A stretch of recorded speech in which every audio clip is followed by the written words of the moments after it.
Before we start, I want to say that only 1% of you are subscribed. Please subscribe because when we reach 1,000 subscribers, I will post a special video for you. The evening was unusually still, with the twilight casting long shadows through the dense forest near Jack's secluded cabin. Jack, a reclusive yet curious engineer who preferred the simplicity and solitude of nature, was collecting firewood when a strange whirring sound pierced the air, unsettling the usual calm. He paused, listening intently. The sound crescendoed into a deafening roar, followed by a crash some distance away. Jack dropped his firewood, his curiosity overcoming his caution, and ran towards the noise. As he approached, the smell of burnt metal filled the air, and through the trees, he glimpsed the wreckage of what appeared to be a spacecraft. Jack approached cautiously, scanning the surroundings for movement. That's when he noticed her, an alien, with shimmering blue skin and delicate features, struggling to free herself from the debris. "Hey, are you okay?"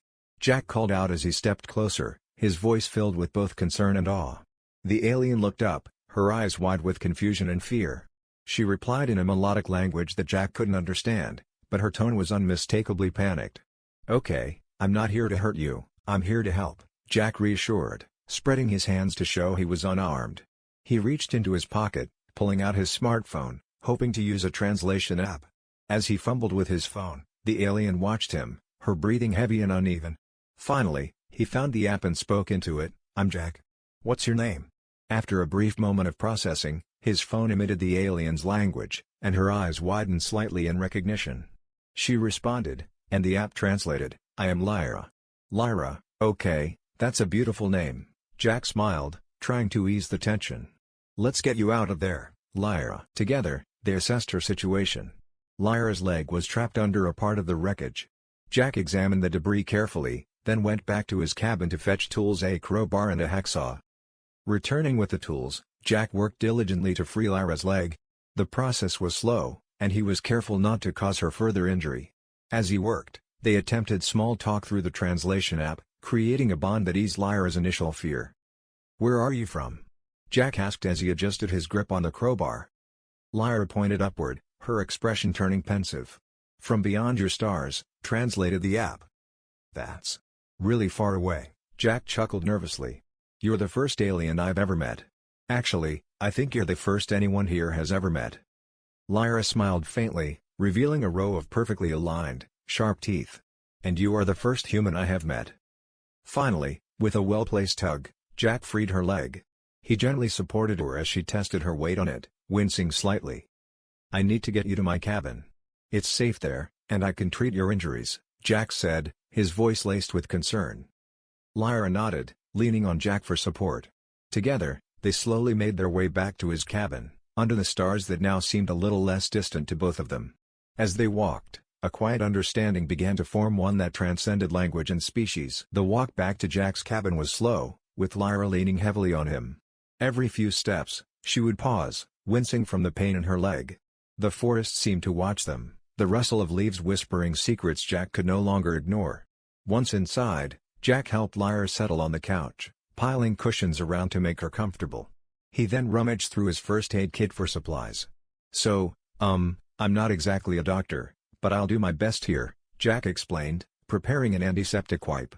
He glanced at Lyra, checking for any sign of discomfort as he approached her injured leg. Lyra watched curiously, her gaze fixed on each movement.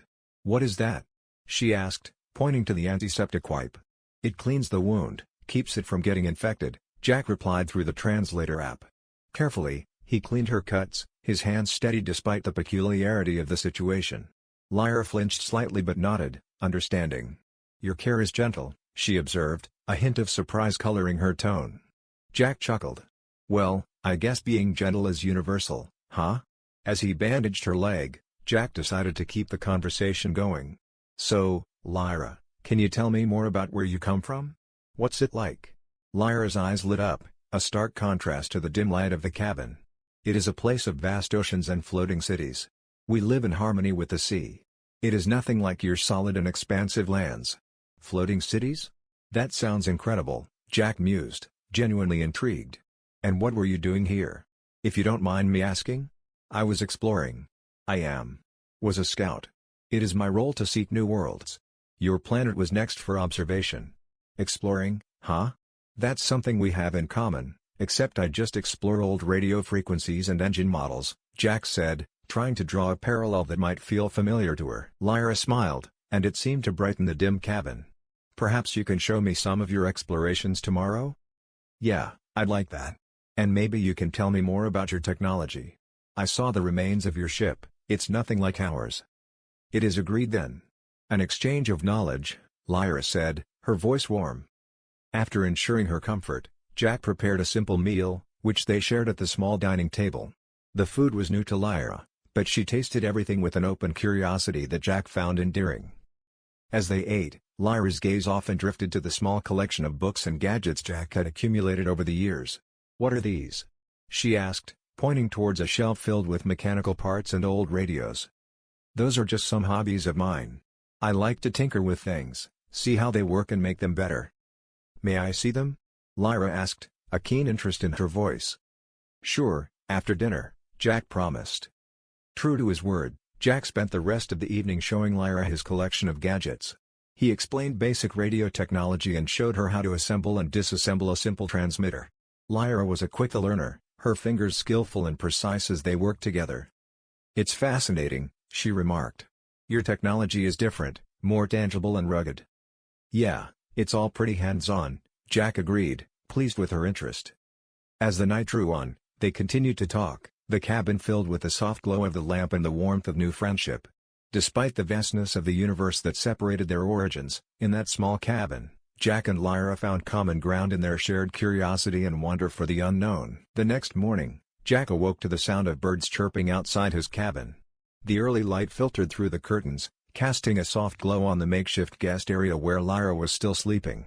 Jack decided to start the day by preparing breakfast, hoping the aroma of coffee would gently wake her. As he was setting the table, Lyra emerged from the couch, stretching slightly and looking more refreshed.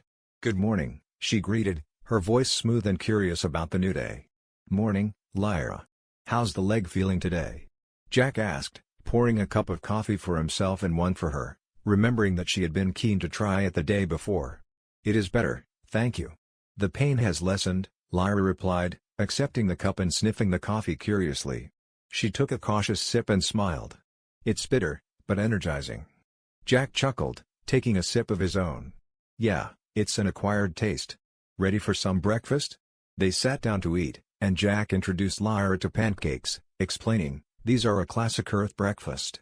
Hope you like them." Lyra tasted her first pancake, her face lighting up with delight. "They are very pleasing," she commented, making Jack laugh with her formal way of speaking. After breakfast, Jack proposed a plan for the day. "I thought I'd show you around the area a bit, maybe take a walk through the forest trail. You know, give you a tour of my little part of Earth." "I would appreciate that, Jack. I am eager to learn more about your world," Lyra agreed enthusiastically. As they walked, Jack pointed out various plants and explained their uses, both medicinal and culinary.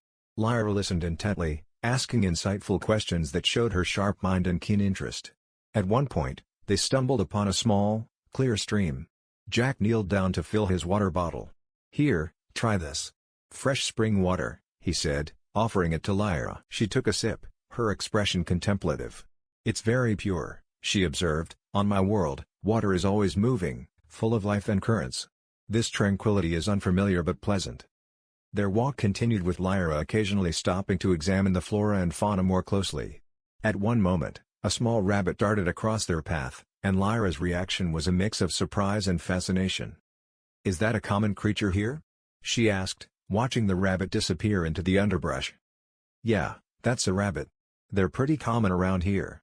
Harmless, mostly just eat plants and keep to themselves," Jack explained, amused by her interest. "I see.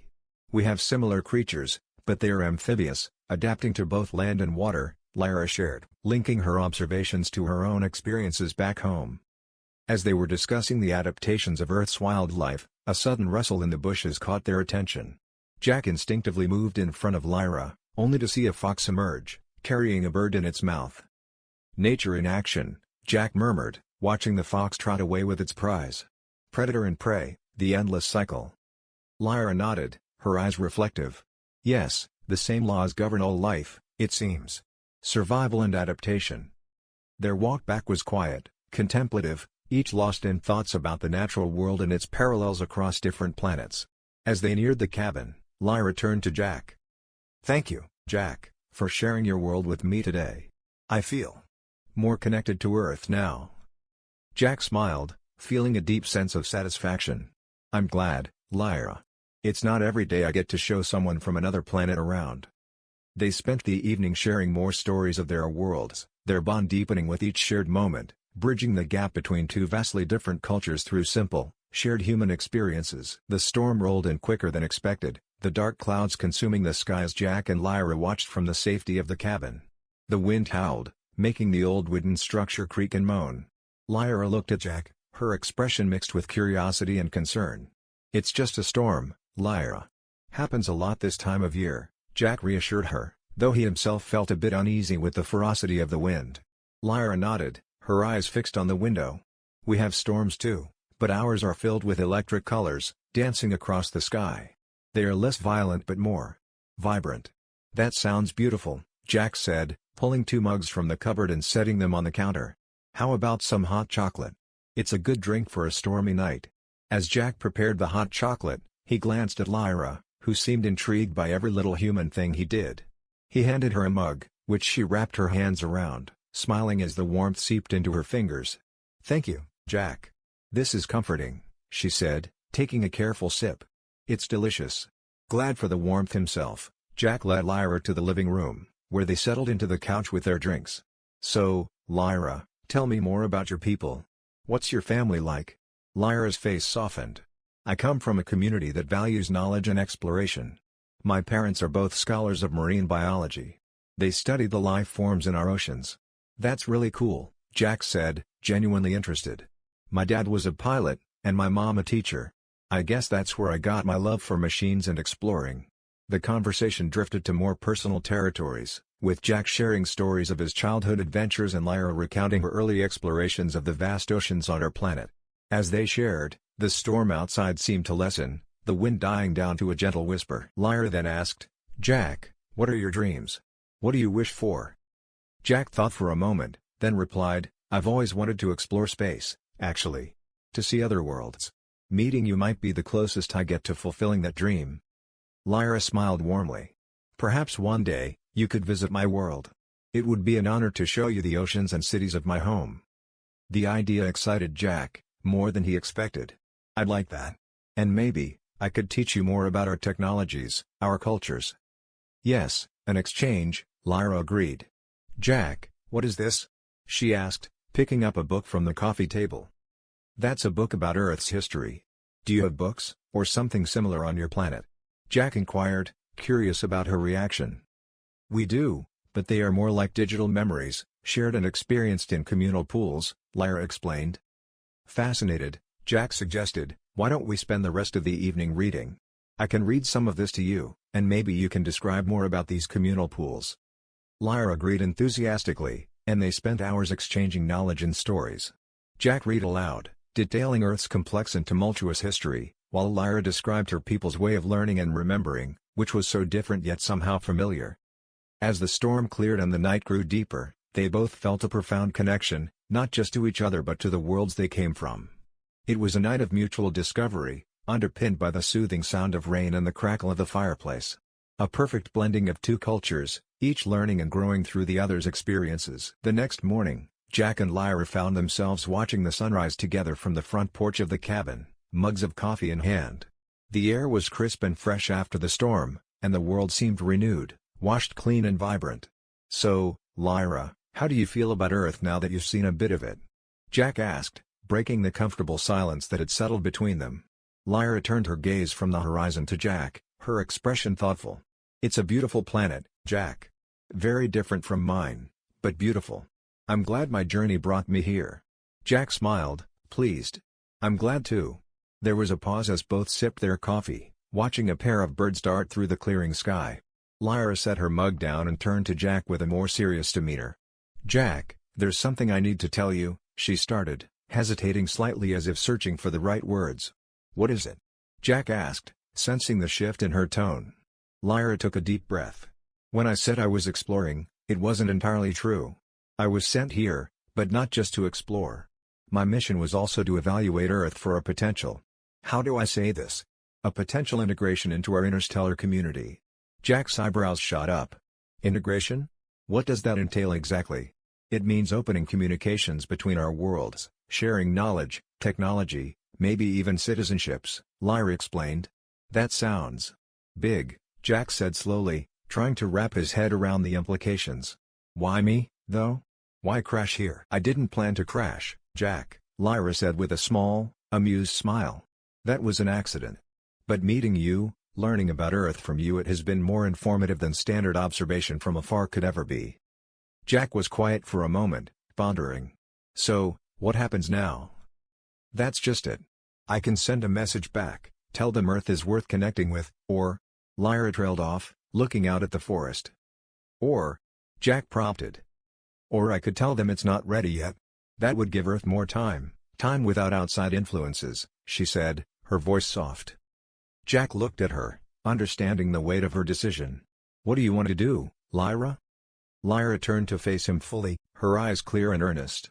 I want what's best for both our worlds. But I've come to care about this place, about you. I don't want to make this decision alone. Jack reached out, taking her hand. Then we'll decide together.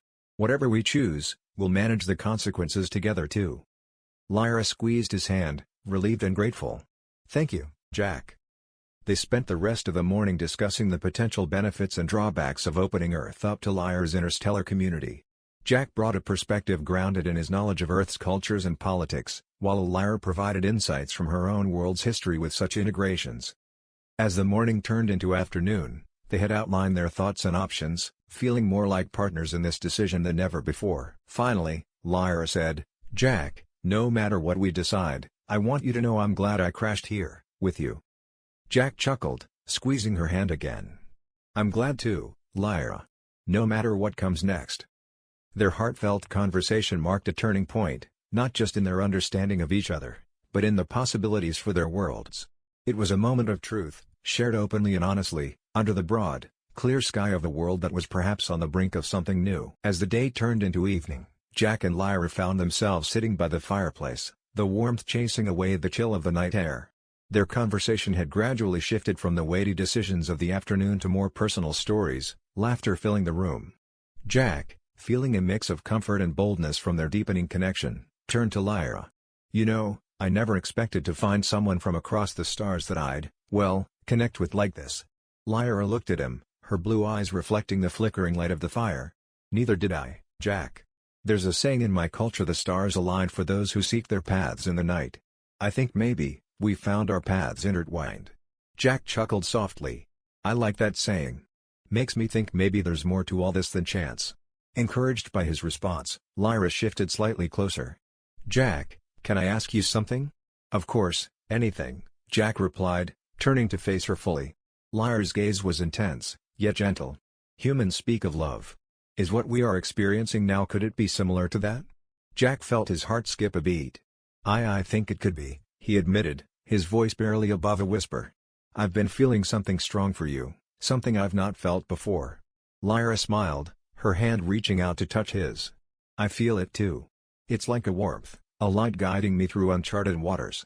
Their hands intertwined, and slowly, Jack leaned in, capturing her lips with his. The kiss was tentative at first, exploratory, as if they were both savoring the moment, learning the feel of each other. But soon, it deepened, driven by the emotions they had shared throughout their time together. As they pulled apart, breathless, Jack whispered, "Stay with me tonight." Lyra nodded, her voice soft. "Yes, I'd like that very much." They stood together, hands still joined, and walked towards Jack's bedroom. The room was dimly lit by the last embers of the sunset, casting a warm glow over everything. Jack kissed Lyra again, more confidently this time, and she responded with equal passion. As they reached the bed, Jack's hands found the zipper on Lyra's suit, pulling it down slowly as she breathed out, her hands tracing the lines of his jaw and then down his neck. They moved together, in sync, as if their bodies were also finding a language of their own to communicate their needs and desires. The experience was gentle, exploratory, and profound. Each touch, each kiss, was infused with the emotions that had been building between them: curiosity, affection, perhaps even love. They moved with a natural rhythm, discovering the contours of alien and familiar anatomy alike, marveling at the similarities and differences. Afterward, they lay together, wrapped in each other's arms, the silence comfortable, filled only with their soft breathing. Lyra rested her head on Jack's chest, listening to the steady beat of his heart. "Jack, this was..." Lyra started, searching for the right words. "Yeah, it was," Jack agreed, a broad smile spreading across his face. "It was really something." They talked late into the night, about everything and nothing, until sleep finally claimed them, their dreams undoubtedly intertwined as much as their realities now were. The intimacy of that night cemented something fundamental between them. It was more than physical, it was a deep emotional connection that neither had expected but both had secretly yearned for. As the first light of dawn crept through the window, it found them still entwined, a human and an alien, yet in that moment, simply two beings united by something as timeless as the stars themselves. The morning light streamed softly through the curtains as Jack and Lyra woke, still nestled in each other's arms. The tranquility of the moment was palpable, a gentle calm before the day's conversations began. Jack, feeling a mix of contentment and seriousness, was the first to break the silence. "Lyra, about last night?" he started, his tone reflective. Lyra turned to look at him, her expression serene. "Yes? It was special, beyond words really. But it also makes me think about what's next for us, for this connection we have," Jack confessed, searching her face for reactions. "I've been thinking about that too," Lyra replied, her voice soft yet certain. "There are things I need to share with you, about why I really came to Earth." Jack listened intently as Lyra explained further about her mission, not just the exploration and observation, but the deeper objective to potentially integrate Earth into a larger cosmic community. She spoke of her people's values and their reasons for reaching out to other worlds. "So, the decision we talked about. It's not just about communication. It's potentially about becoming a part of something much bigger," Jack summarized, trying to grasp the full implications. "Exactly," Lyra nodded. "And while I value my mission, my feelings for you and what we have experienced together here complicate things in ways I did not anticipate." Jack took a deep breath, processing. "And if we decide Earth isn't ready? What happens to you? Do you go back?" Lyra's gaze dropped slightly, a shadow passing over her features. "Going back would be difficult now, given what has happened between us. I feel a part of this world, with you." Jack reached out, taking her hand. "I don't want you to have to make that choice, Lyra. Not alone." They spent the morning discussing potential scenarios, weighing the benefits of joining a larger community against the risks of losing Earth's cultural autonomy. As they talked, it became clear that their personal stakes in the matter deepened their commitment to each other. In the afternoon, they decided to step outside, taking a walk around the property to clear their heads. The fresh air and natural surroundings gave them a new perspective, and they found themselves laughing and sharing light moments, temporarily setting aside the heavier topics. "Remember when you first showed me the stream?" Lyra asked, smiling as they approached the gentle water flowing over rocks. "How could I forget? You were fascinated by the stillness," Jack chuckled, recalling her expression of wonder. "It seems like such a long time ago now," Lyra mused. "So much has changed." "Yeah, it has," Jack agreed, pulling her close for a moment. "But some things are better now, aren't they?" "Much better," Lyra confirmed, leaning into his embrace. As the sun began to set, casting a golden glow over the landscape, they returned to the cabin. Jack prepared a simple meal, and they continued their discussion into the evening. "Whatever we decide about contacting your people, I want you here with me, Lyra." "That's my selfish part speaking," Jack admitted as they ate. Lyra reached across the table, her fingers brushing his. "And if I chose to stay, to be with you, it would be my choice too, Jack. Not just because of us, but because I truly love this world, your world." The depth of her words resonated with Jack, filling him with a mixture of joy and responsibility. They finished their meal in a comfortable silence, each lost in thoughts about the future. Later, as they sat by the fire, Jack turned to Lyra, a determined look in his eyes. "Let's make our decision together. Whatever comes, we face it as a team." Lyra nodded, her expression resolute. Together. Their conversation that night laid the foundation for their decision, a partnership that was about more than love or duty. It was about a shared future, crafted with care and mutual respect. As they went to bed, they knew the next day would bring challenges, but they faced them united, their hearts and intentions aligned. The morning was crisp and unusually clear, as if the universe itself was holding its breath, awaiting Lyra and Jack's decision. They had spent another night discussing possibilities, outcomes, and feelings deep, tumultuous feelings that neither had expected but both now cherished. Jack was brewing coffee when Lyra joined him in the kitchen, her expression a mix of resolve and sadness. "Today's the day, isn't it?" she asked quietly, taking the mug he offered her. "Yes, it's today," Jack confirmed, his voice steady despite the turmoil inside. "Your people will be here by noon, right?" Lyra nodded, sipping her coffee. "Yes, they sent a message last night. They're in orbit, waiting." The finality of the situation hung between them, heavy like the fog that sometimes blanketed the early morning woods around the cabin. They spent the morning in a quiet routine, each lost in thought but also finding comfort in the simple acts of preparing breakfast, cleaning up, and sitting together. As the appointed hour drew closer, they walked hand in hand to the same clearing where Lyra had crashed. It seemed like a lifetime ago, yet it had only been weeks. They stood together, waiting, the silence around them deepening as a small craft descended, touching down gently on the grass. 3 figures emerged, their appearances similar to Lyra's, shimmering blue skin and graceful movements. They approached Jack and Lyra, stopping a few feet away. "Lyra, you have made your decision?" one of the figures asked, their voice echoing slightly in the quiet forest. Lyra glanced at Jack, her hand tightening around his. "I have," she replied, her voice clear and strong. "And?" the figure prompted. "I choose to stay," Lyra declared. "I choose to stay on Earth, with Jack. I believe this world is not ready for what we have to offer, not yet. It needs time, and I need to be here." The figures shared a look, their expressions unreadable. Finally, the one who had spoken nodded slowly. "Very well, Lyra. This is unexpected, but we respect your choice. You know this means you cannot return?" "I know," Lyra said, a trace of sadness in her voice. "I understand the consequences." Jack, feeling a surge of emotion, spoke up, "She won't be alone here. I'll be with her, and whatever comes, we'll face it together." The aliens nodded again, this time with what seemed like a hint of respect. "Very well. Take care, Lyra. You have been a valuable member of our scout team.